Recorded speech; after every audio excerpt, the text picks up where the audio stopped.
It is my great pleasure to welcome you all to this important learning event dubbed Reflect, Celebrate and Sustaining Impact Beyond the Project. Through the Secular Food Systems for Rwanda initiative, we set out to demonstrate that sustainability and profitability are not opposing forces. They are, in fact, mutually reinforcing pillars of a resilient food system.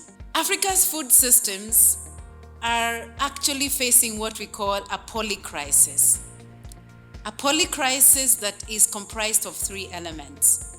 Huge post-harvest losses. We lose up to 40% of what we produce. And the second element of that polycrisis is the impact of climate change. Food loss and food waste, if it were a country, would come third after US and China in terms of greenhouse gas emissions globally. And the third element of that polycrisis, and one that makes me spend sleepless nights, is the moral question of how can a continent that we continuously know we have huge numbers of people, millions of people sleeping hungry, be at the same time the continent that loses so much food, and a continent that has so many youthful, young, innovative people who can be part of the solution for turning those challenges into opportunities, be left out. That's the economic development. How do we turn the polycrisis into poly opportunities? We are here to celebrate how far Rwanda has come in championing circularity within its food system, from waste reduction and resource efficiency to innovation in product design and market access. Each SME represented here today is a statement that progress turning challenges into opportunity and providing that a circular economy is not just an environmental necessity, but a business opportunity and a driver of inclusive growth. My name is Taifa Steven and I'm from University of Rwanda. I'm doing my master's in circular economy model.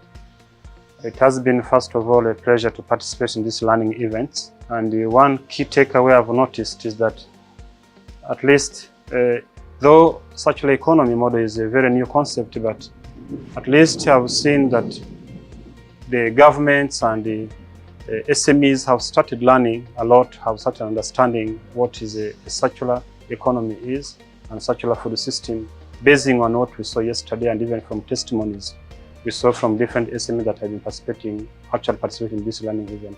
What I've been studying, seeing it as if it is a new concept. Now, after reaching on the field, I've seen that very many companies, different people are implementing it, and it is really generating income that we support in their families and also contributing to the development of the country. Initially, to be honest, I thought I've been thinking about a circular economy as in a turning up a waste, but basing on the learning we have seen right now, I never knew that banana peels, banana waste can turn into animal feeds. Initially, I thought it was rather chicken feeds.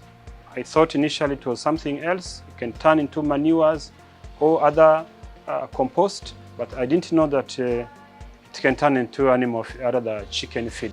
Mfite icyizere gihagije cyuko ibingibi nabonye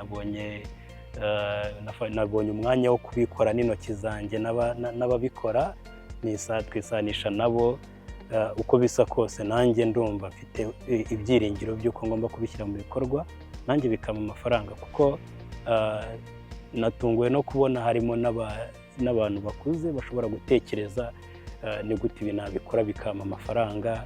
The first challenge it is about the certification issues, because they need to scale up on the market, international market, to the other neighborhood farmers. The second one is also to calculate way in terms of financially the revenue stream the revenue stream from those closing the loop, to know very well the output separately, that this will give me this amount. Today we have visited the field of practice where different entrepreneurs are trying to apply circular economy. What I learned is that those farmers, they have found their own solutions just within their farms. They will not need other resources from outside, it's from within, which means the ecosystem or the nature is able to restore itself. There have been SMEs that have managed to access markets, but also very marginal improvements in finance to some SMEs. But even with that, there are still gaps, and the key gaps that emerged are that finance still remains one of the key bottlenecks. Standards and certification, some of those standards are started to be developed, but even the process through which SMEs then get certified is actually a complex one, and many of them are not there yet.